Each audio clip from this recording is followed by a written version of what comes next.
जगन्नाथ, जय श्री श्याम। क्रांति उड़ीसा मीडिया में आपका स्वागत है। मैं हूं नंद किशोर जोशी। सभी दर्शकों से अनुरोध है, कृपया इस चैनल को लाइक करें, शेयर करें, सब्सक्राइब करें एवं बेल बटन अवश्य दबाएं, जिससे आने वाली वीडियो की नोटिफिकेशन आपको मिलती रहे। आज हम चर्चा करने जा रहे हैं। सर्वप्रथम तो मैं सभी को आज हमारे इष्ट देव खाटू नरेश, हारे के सहारे श्याम बाबा का जन्म दिवस है। इसके लिए सभी सनातनियों को मैं बधाई देता हूं और श्याम बाबा की कृपा सारे संसार के सभी सनातनियों पर बराबर बनी रहे, ऐसी प्रार्थना करता हूं। आज हम चर्चा करने जा रहे हैं कांग्रेस के अध्यक्ष मल्लिकार्जुन खड़गे की। उनको योगी आदित्यनाथ, जो महंत है, साधु है एवं उत्तर प्रदेश के चीफ मिनिस्टर, उन्होंने काफी धुलाई की है राजनीतिक हिसाब से। एवं मल्लिकार्जुन खड़गे, मेरे भाषा में मैं बोलूंगा कि उनको नानी और या दादी, हम लोग तो बचपन में सुने हैं, हिंदी में एक कहावत थी कि नानी याद दिलाई। उनको मैं आज बोल रहा हूं कि दादी और नानी दोनों याद दिलाए हैं योगी आदित्यनाथ ने। अब चर्चा आरंभ करने जा रहे हैं। मैं हिंदी के 2-3 बातों से अब चर्चा आरंभ करूंगा, वो भी मुहावरों से। एक हिंदी का आजकल बहुत लोकप्रिय मतलब मुहावरा है, जो एक्चुअली देखा जाए तो मैं स्कूल में पढ़ा नहीं हूँ। मैं हिंदी मीडियम स्कूल से पढ़ा हूँ, मारोड़ी हाई स्कूल कटक में, लेकिन मैं ये मुहावरा पढ़ा नहीं हूँ, बाद में मेरी जानकारी में आया है। उड़ता तीर पकड़ना, मतलब तीर अगर कहीं जा रहा है, कोई धनुष बाण से तीर अगर चला रहा है, वो कहाँ जा रहा था, किसी बंदे ने उसको पकड़ के अपनी तरफ खींच लिया, इसको बोलते हैं उड़ता तीर पकड़ना। मतलब और एक बात अब मैं बोलूं, वो भी हिंदी का लोकप्रिय मुहावरा है आजकल, लुकिंग टोक्यो गोइंग लंदन। और एक हिंदी फिल्म का बहुत बड़ा मतलब गाना है, समझिए, कहीं पे निगाहें कहीं पे निशाना। मतलब ये तीनों, और जो पहले दादी नानी याद दिलाई है, जो 3-4 मुहावरे मैंने आज मेरे इसमें स्टार्टिंग में यूट्यूब में मैंने आपको जो रखे हैं, ये सारे के सारे कांग्रेस अध्यक्ष जो आज के हैं मल्लिकार्जुन खड़गे जी, उन पर आज की परिस्थिति में, आज की राजनीति में फिट बैठते हैं। वो दरअसल क्या हुआ कि मैंने उड़ता तीर इन्होंने कैसे पकड़ा है। योगी आदित्यनाथ तो एकदम बेबाक उनकी राय रखते हैं। वो तो विधानसभा में भी बोलते हैं, जनसभाओं में भी बोलते हैं, राजनीतिक जनसभाओं में भी बोलते हैं, चुनाव के समय भी बोलते हैं, एकदम बेबाकी से बोलते हैं, बेधड़क। क्योंकि उनको तो, वो तो साधु संत महात्मा है, योगी है, उनको तो किसी को तेल मारना नहीं है, कोई पद पदवी की उनको लालच नहीं है। उनको आगे उनके मतलब देश सेवा के लिए ही, सनातन सेवा के लिए, भारत माता की सेवा के लिए वो राजनीति में आए। नहीं तो उनको यहाँ से कोई लेना देना नहीं है, कोई पैसा वैसा की कोई उनको चाहत नहीं है कि पैसा के हिसाब से उनके ऊपर कोई लांछन भी नहीं है। इसलिए जब भी वो बोलते हैं, राय देते हैं, हमेशा सनातन के बारे में सपक्ष में बोलते हैं, भारत माता के सपक्ष में बोलते हैं, हिंदुओं के सपक्ष में बोलते हैं, एकदम बेबाकी से। जो तो मेरी नजर में पिछले शायद 50-55 साल में इतना स्पष्ट और इतनी बेबाक राय हिंदुओं के सपक्ष में, सनातन के सपक्ष में भारत में किसी भी राजनीतिक बंदे ने आज तक नहीं रखी है। और आज तक स्पष्टतया हिंदुओं के, सनातनियों के लिए इतनी स्पष्ट राय के हिसाब से भाषण करते हैं, जनसभाओं में भी, असेंबली में भी, पार्लियामेंट में भी, ये जब मेंबर थे वहां भी बोलते थे, मतलब सनातन के फेवर में। अब मैं बात बता रहा हूं कैसे क्या हुआ कि मल्लिकार्जुन खड़गे जी, जो शायद मेरे ख्याल से उनकी उम्र 80+ तो है ही, 82-83 है कि 85 है, ऐसा ही कुछ है। तो उन्होंने आरोप लगाया, क्योंकि आजकल जो है पूरे हिंदुस्तान में एक नारा बहुत गुंजायमान हो रहा है, जो बहुत ही लोकप्रिय नारा है, बंटोगे तो कटोगे तो घटोगे। ये नारा हरियाणा विधानसभा चुनाव में भी गुंजायमान हो रहा था, और ये आज अभी महाराष्ट्र विधानसभा चुनाव में भी गुंजायमान हो रहा, चुनाव के सिलसिले में प्रचार प्रसार में गुंजायमान हो रहा, झारखंड में भी गुंजायमान हो रहा। इस नारे से पूरे जितने भी सनातन विरोधी हैं और जितने भी ये हरे झंडे उठाने वाले हैं और जितने भी इंडी गैंग के नेतागण हैं, ये सारे डर गए, क्योंकि इनकी सारी राजनीति हिंदुओं को कास्ट लाइन में बांटकर वोट लेने की होती है। जब से हमारा देश आजाद हुआ तब से ये सारे के सारे सनातन विरोधी, हिंदू विरोधी, हिंदुओं को जात पात में बांटकर राजनीति करते आए हैं, वोट लेते आए हैं। जो आजकल इनकी सारी नबज पकड़ ली है योगी आदित्यनाथ, और उन्होंने यूपी से आरंभ किया, बंटोगे तो कटोगे तो घटोगे। यूपी, हरियाणा, महाराष्ट्र, झारखंड में चुनाव में बहुत गुंजायमान हो रहा है नारा। इससे सारे इंडी गैंग के नेता सब, राहुल गांधी और जितने भी वहां पर उद्धव ठाकरे और जितने भी ये मल्लिकार्जुन खड़गे, ये सारे के सारे इस नारे से घबराए हुए हैं। इसलिए उटपटांग बातें इनके मुंह से निकलती रहती है। एक संस्कृत में भी हम लोग पढ़े हैं, स्कूल में भी, वो बात के विनाश काले विपरीत बुद्धि। इनका तो विनाश होना ही है राजनीतिक दृष्टि से। इनको दिख भी रहा है कि महाराष्ट्र में भी हारेंगे, जैसे हरियाणा में हारे थे, झारखंड में भी हारेंगे, लोकसभा में भी हारे थे। क्या मालूम इनको 99 सीट इस बार जो लोकसभा में मिल गई है कांग्रेस को, उससे बोराए हुए फिर रहे हैं लोग, पागलों जैसे व्यवहार कर रहे हैं, पागल हो रखे हैं। अरे भैया, हिंदी में और एक कहावत भी है, 99 का फेर। तुमको तो 3 डिजिट का नंबर, मतलब 100 नंबर तो मिला नहीं, तुम 99 पाके, मतलब कांग्रेसी लोग 99 सीट पाके वो ऐसा झूम रहे हैं, ऐसे पागल हो रखे हैं जैसा वो लोग किला फतह कर दिए, जैसा उन लोगों को मेजोरिटी मिल गई, जैसा शासन उनको भारत की जनता समझा दी। पूरे पागल हो रखे पिछले 5-6 महीने से, जब से ये चुनाव रिजल्ट आया 99 सीट का कांग्रेस के फेवर में। उसी नशे में आके मल्लिकार्जुन खड़गे ने एक उड़ता तीर पकड़ लिया योगी आदित्यनाथ के नाम से, उनके खिलाफ। क्या पकड़ लिया?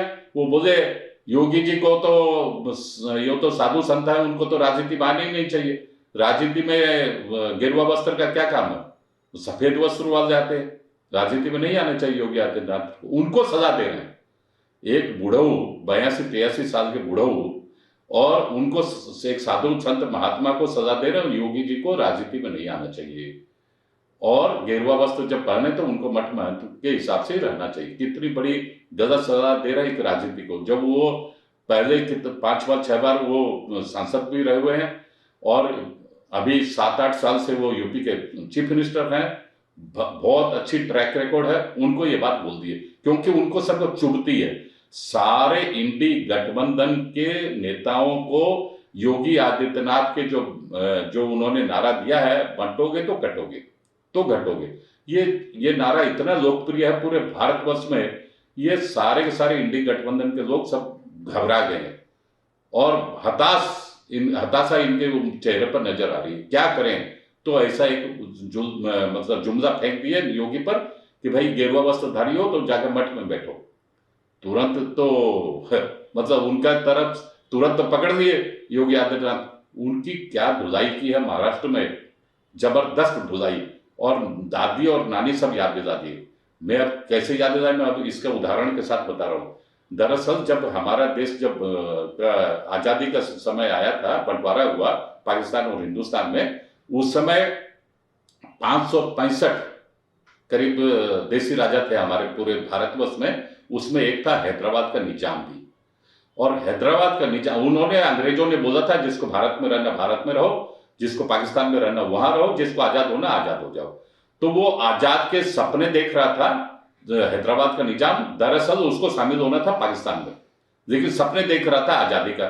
तो उसने उस समय भारत के भौगोलिक सीमा में चारों तरफ वो भारत में है, लेकिन सपने देख रहा था पाकिस्तान का। और उसलिए पाकिस्तान तो जा नहीं सकता, हैदराबाद तो चारों तरफ से हिंदुस्तान से घिरा हुआ, कैसे जाएगा? पाकिस्तान भारत में शामिल हुआ नहीं। तो सपने देख रहा था कि पहले आजाद हो जाऊंगा, बाद में कभी मौका देकर पाकिस्तान में शामिल हो जाऊंगा। ये उसकी जो चाल को, उस समय के जो हमारे भारत के गृह मंत्री थे सरदार वल्लभ भाई पटेल, जिनको लौह पुरुष बोला जाता है, उनकी निजाम की सारी चाल को समझ गए। और निजाम जो है वो एक मतलब बहुत बड़ा समझिए कि इस्लामी कट्टरपंथी जिहादी था, और हिंदुओं के ऊपर मार काट करके हजारों हजारों हिंदुओं को उन्होंने धर्मांतरित भी कराया था इस्लाम में, और बराबर हिंदुओं के ऊपर अत्याचार करता रहता था। रजाकार, वो जो लोग सब मतलब हिंदुओं के ऊपर अत्याचार करते थे, वो उसकी सेना वाहिनी का नाम था, हैदराबाद के निजाम की सेना वाहिनी का नाम था रजाकार। जो रजाकार लोग हिंदू, गरीब हिंदुओं को, कमजोर हिंदुओं के ऊपर बराबर अत्याचार करते थे। और इन्हीं मल्लिकार्जुन खड़गे जी के परिवार के जिस घर में वो लोग झोंपड़पट्टी में रहते थे, वो इलाका है आज के दिन वो है कर्नाटक गुलबर्गा में, जिसको पॉपुलरली बोलते हैं लोग हैदराबाद कर्नाटक। कर्नाटक का जो इलाका, हैदराबाद कर्नाटक बोलते हैं उस इलाके को, तो वो हैदराबाद कर्नाटक में गुलबर्गा आता है। उस समय वो हैदराबाद निजाम के अंतर्गत आता था, अभी वो कर्नाटक की सीमा में है। और गुलबर्गा के गांव में मल्लिकार्जुन खड़गे का परिवार रहता था, और रजाकारों ने बड़ी बेरहमी से, बड़ी क्रूरता के साथ इन्हीं मल्लिकार्जुन खड़गे के परिवार वाले जिस झोंपड़पट्टी में रहते थे उसको आग लगा दिए। आग लगा कि इनकी माताजी, मल्लिकार्जुन खड़गे की माताजी, इनकी बहन और इनके चाचा को जिंदा जला दिए। और ये मल्लिकार्जुन खड़गे वो सब बात भूल गए कि रजाकारों ने, आतंकवादियों ने, निजाम की सेना ने किस तरह इनके परिवार पर जुल्म ढाए और किस तरह इनके पूरे परिवार को जिंदा जला दिए। वो सारी बातें भूल गए। इसी को तो कहते हैं एहसान फरामोशी। और एहसान फरामोशी किसको कहते हैं?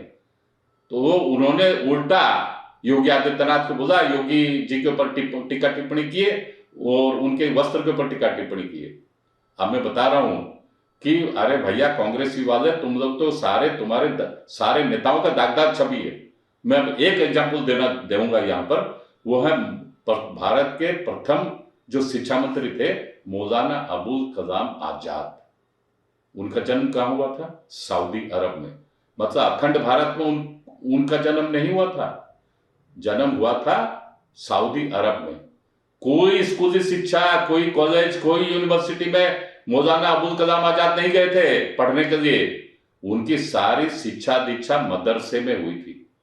और नेहरू की समझिए कि नेहरू कितने हिंदुत्व विरोधी थे, सनातन विरोधी थे। इन्हीं को जो स्कूल, कॉलेज, यूनिवर्सिटी में नहीं गए मौलाना अबुल कलाम आजाद, इनको आजाद भारत का प्रथम शिक्षा मंत्री बनाए। और जब तक वे जीवित रहे मौलाना अबुल कलाम आजाद, तब तक वे भारत के शिक्षा मंत्री रहे। वास्तव में मैं कहूंगा तभी से हमारे देश में शिक्षा प्रणाली गड़बड़ आरंभ हो गई है, क्योंकि ये तो वास्तव में मेकाले सिस्टम था अंग्रेजों के जमाने में, उसी को कंटिन्यू कर दिए मौलाना अब्दुल कलाम आजाद। और कहीं कोई नैतिक शिक्षा उच्छा है वो तो नामो निशान ही नहीं है। जॉब ओरिएंटेड जो पढ़ाई होनी चाहिए थी वो सब नामो निशान नहीं है। केवल क्लर्क पैदा करो सरकारी ऑफिस में और कुछ कंपनियों के लिए, बस यही शिक्षा प्रणाली। और ये सारे के सारे मतलब मौलाना अबुल कलाम आजाद की देन है। तो वो तो हमेशा 5 वक्त का नमाज पढ़ते थे मौलाना अबुल कलाम आजाद, टोपी लगाते थे, इस्लामिक टोपी। उनके ड्रेस के बारे में तो कभी इन्होंने टीका टिप्पणी नहीं की मल्लिकार्जुन खड़गे ने। लेकिन योगी आदित्यनाथ के ड्रेस के ऊपर टीका टिप्पणी कर दी, क्योंकि वो हिंदुत्व की पहचान है, सनातन की पहचान है, गेरुआ वस्त्रधारी है, इसलिए इनको अच्छा नहीं लगा, टीका टिप्पणी कर दी। अरे भैया, जिन लोगों ने आपके परिवार में आपकी माताजी, बहन जी और चाचा जी को जिंदा जलाया, आप उनके ऊपर तो बड़े रहमदिल हो रखे। और गाली किसको देते हैं, विरोध किसका करते हैं? जो हिंदुत्व की पहचान है गेरुआ वस्त्र। और हमें तो अभी भी जानकारी ये भी मिल गई है कि उन्होंने हिंदुत्व, सनातन धर्म छोड़ के बौद्ध धर्म अपना लिया। अच्छी बात है, आपकी इच्छा, आप हिंदुत्व को छोड़ के बौद्ध धर्म चले गए, अच्छी बात है। इनके बेटा वहां पर कर्नाटक में मंत्री भी है, और इनके बेटे ने, वहां जो मंत्री है, इनके बेटे ने भी सनातन के विरुद्ध में काफी कुछ जहर उगला है पिछले 2-3 महीना के पहले। मतलब ऐसे तो इनके बैकग्राउंड देखिए, किन्होंने इनके परिवार पर जुल्म किया, जुल्म ढाया, जिंदा जलाया, उनके ऊपर ये कोई टीका टिप्पणी नहीं करते हैं, और उल्टा माने योगी आदित्यनाथ पर टीका टिप्पणी करते हैं। मतलब बौखला गए हैं। जिस हिसाब से चुनावी समर में रण में कांग्रेस की हालत पतली होती जा रही है, दरअसल ये बौखला गए हैं। अब मैं बताऊं कि ये सरदार पटेल ने 1948 में इंडियन आर्मी भेजी थी हैदराबाद को दखल देने के लिए, क्योंकि हैदराबाद का निजाम मना कर दिया था कि मैं हिंदुस्तान के साथ शामिल नहीं होऊंगा, जबकि हिंदुस्तान के अंदर ही है, चारों तरफ से हिंदुस्तान है, लेकिन मना कर दिया था। तो उस समय और काफी कुछ हजारों लाखों हिंदुओं को मार दिया था इन रजाकारों ने। और उस समय उनका था मीर उस्मान अली जो निजाम था। जब सरदार वल्लभ भाई पटेल ने अपनी सेना भेजी, भारत की सेना भेजी, और 2-3 दिन घमासान युद्ध हुआ, तत्पश्चात वो सरेंडर किया। सरेंडर के बाद उसने एक ही मांग की कि मुझे पाकिस्तान जाने दो। तो ठीक है, सरदार पटेल ने बड़ी मतलब दरियादिली दिखाई, उनको पाकिस्तान जाने भी दिया, कोई बात नहीं। उन्हीं के समय में जो बड़े वहां पर मंत्री थे, और ये जो आजकल जो ओवैसी है ना हैदराबाद के सांसद, उन्हीं के दादा जान वहां पर बड़े मंत्री हुआ करते थे हैदराबाद निजाम के पास। और उन्हीं वही निजाम का पोता, वही निजाम के मंत्री का पोता है हैदराबाद के आज के सांसद ओवैसी। और इन्हीं ओवैसी के अब्बा हुजूर, अब्बा जान भारत की संसद में भी संसद सदस्य लोकसभा में रहे हुए हैं, जो अभी ओवैसी वहीं से रिप्रेजेंट करते हैं। और इन्हीं ओवैसी के छोटे भाई जो तेलंगाना विधानसभा में मेंबर हैं, वो आजकल उन्होंने भी एक बार स्टेटमेंट दिया था 4-5 साल पहले कि 15 मिनट पुलिस हटा दो, हम लोग हिंदुओं को सब निपटा देंगे। ऐसे ऐसे इन लोगों के मतलब ऐसे ऐसे इनके मुंह से वाक्य निकलते हैं हिंदुओं के खिलाफ, सनातनियों के खिलाफ। चलो ठीक है, आपको तो पार्टी वैसे ही, आपके पार्टी मैनिफेस्टो में भी शायद आप लोग ये सब डालते होंगे, लेकिन इन कांग्रेसियों का अगर मैं वास्तव में चरित्र के बारे में बताऊं, बहुत सारे कांग्रेसियों के बारे में बड़ी बड़ी बातें मुझे मालूम है, लेकिन मैं आज बताऊंगा नहीं, बताने से वीडियो एक्चुअली लंबा हो जाएगा। आज के अंक में इतना ही, अगले अंक में फिर मिलेंगे। जय हिंद, वंदे मातरम।